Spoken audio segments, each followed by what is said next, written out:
Bonjour, je m'appelle Éric Vincent, je suis propriétaire de Sinis Haute-Laurentide et Sinis Laurentide, franchisé de la bannière Gus.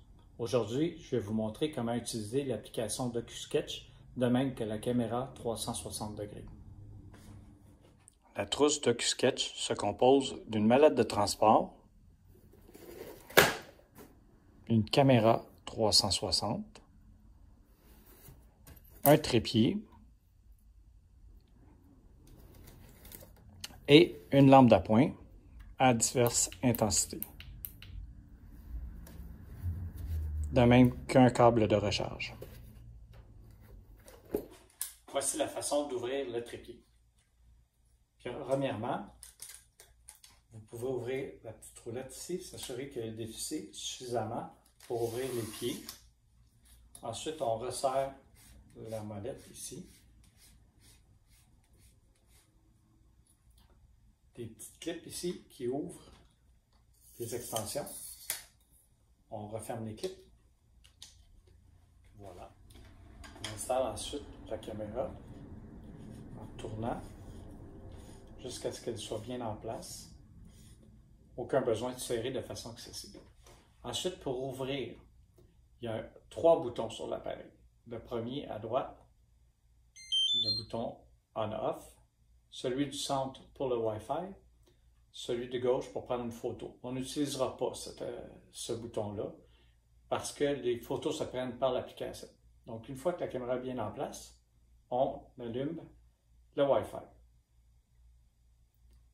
On laisse son doigt 2 ou 3 secondes jusqu'à ce qu'une lumière blanche apparaisse sur le dessus de l'appareil qui clignote. Cette lumière indique que le Wi-Fi est maintenant disponible. Pour brancher la caméra avec l'application, donc avec le téléphone, on va dans les réglages. Dans les réglages, on choisit Wi-Fi. On s'assure que le Wi-Fi est bien allumé. Et on choisit l'appareil qui commence par QJX de façon générale. Chaque appareil a son propre numéro. Donc ici, il était déjà sélectionné. Si ça ne l'était pas, on cliquerait pour qu'il s'en vienne ici. Mettons, on va faire l'inverse. Bon, donc, on va laisser ça comme ça. Une fois que ça c'est fait, on peut revenir à l'écran d'accueil et se brancher sur DocuSketch. Dans l'application DocuSketch, on crée un nouveau projet. On entre le nom du projet.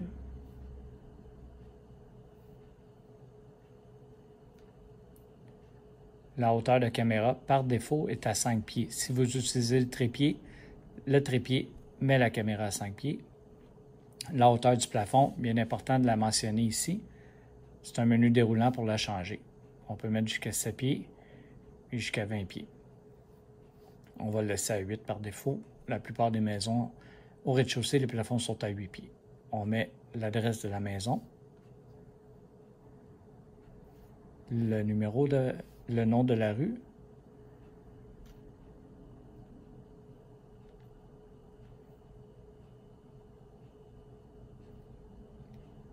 le nom de la ville. Ensuite, vous ne verrez pas les autres champs à cause du clavier sur l'iPhone. Donc, vous faites « Continuer », c'est la province. Ensuite, le code postal. On continue.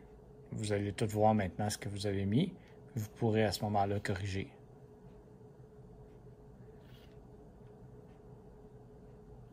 Et on fait « Compléter ». Vous avez maintenant la possibilité d'ajouter une nouvelle chambre. Ici, bien important, on met le nom de la chambre.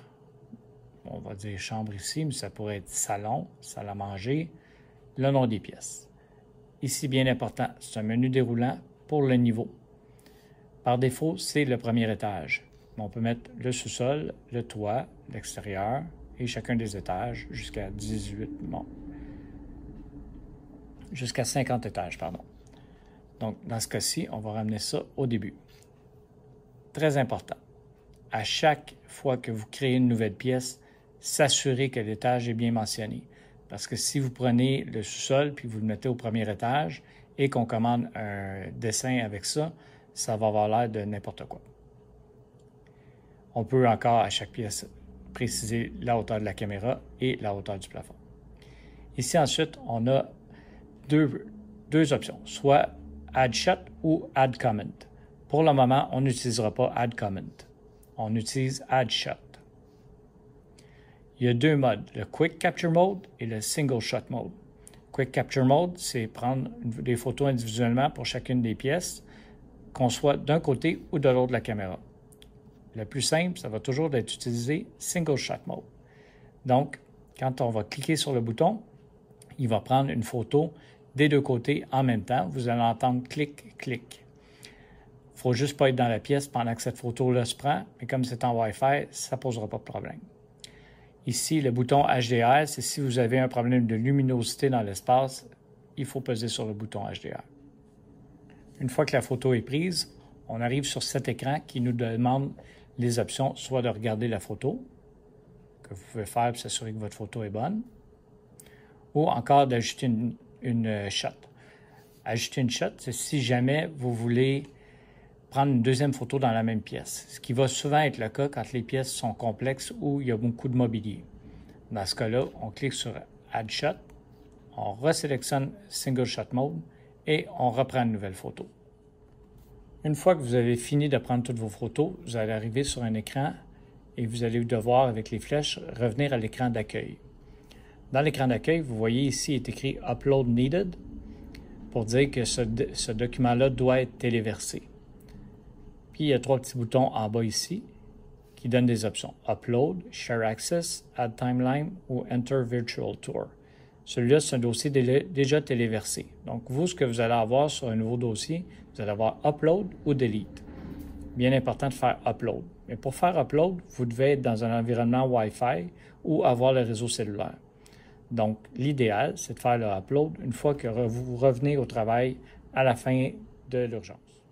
Je tiens aussi à vous mentionner qu'on vous demande de prendre des photos de QSketch à deux moments lors d'un dossier d'urgence, soit à l'arrivée, avant de faire quelques travaux que ce soit, et au départ, une fois que tous les travaux sont terminés et qu'il ne reste que les équipements d'assèchement sur place. Ceci va permettre à l'expert de voir ce qui s'est passé avant notre intervention et ce que nous avons fait comme intervention. Quand on a terminé de prendre les photos, on referme l'appareil avec le bouton. On dévisse l'appareil délicatement. On s'assure de ne pas échapper l'appareil photo. On défait le trépied de la même façon. On défait les clips. On referme la clip. On défait la clip. Referme la clip. Ici, il y a le collet de serrage qu'on doit desserrer.